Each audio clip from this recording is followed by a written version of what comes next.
following is a candidate forum conducted by the Cold Spring Area Chamber of Commerce on Thursday, October 12th. Due to technical difficulties, viewers will witness some audio interference in parts of this program. We apologize for any inconvenience this may cause for either the candidates or for you, the listening audience. In what form, from what source, do you believe education funding can best meet the needs of schools in central Minnesota? I guess kind of just overall education funding, we do need to address, I think, the entire formula on education funding. I can't remember which of the representative candidates mentioned, the formula is very complicated and the average person does not understand it, doesn't understand how, and I see Scott back there going like this, nobody understands this. It is difficult, and I think we need to take a look at the entire system and how we are funding schools. There is a lot of money going into schools. Is it, we look at the inequities between Minneapolis schools as an example and our schools here in our area, and how are we getting that funding? How is that funding being determined, and where is it going to, how is it being put into our districts? There's a lot of programs that have bits of money that are being sent to different areas, and that creates part of the inequities. I think what we need to do is take a look at all of those programs, and I think, as we talk about accountability too, are those programs working? Are they doing what they're designed to do? Are those monies we're spending being used in programs that are helping our students? Because that's what it's about.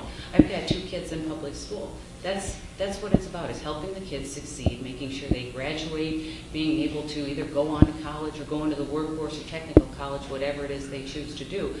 But I think overall, education funding, we need to take a look at that. I know there is a group looking at a complete kind of overhaul of the education funding system now and addressing some of those inequities and the issues of transportation and some of the special issues that we have, special education and other kinds of special needs that we do have in our schools. So I would take a look at changing the whole thing. I know it's not something we can do overnight, but I think we do need to address it because we have a lot of money going into education, and a lot is at stake with our kids' education and our future. The state has to take a greater role from the cuts in the past, or some people say it wasn't a cut, we just kept things even as the cost of goods went up. To me, that's a cut. I listened to the governor on the way in. He was on public radio talking about funding, and particularly he was asked about education. He said it will take a person with at least a master's degree to try to figure out a portion of what our tax schedule and what our educational funding schedule is. So I do agree with the senator from Painesville that we should take take a closer look at how we do fund our schools. As far as accountability is concerned, I think the school board members that are accountable for the spending and for the policies in the individual school districts worry every day if they're doing the right thing. I think there's your accountability.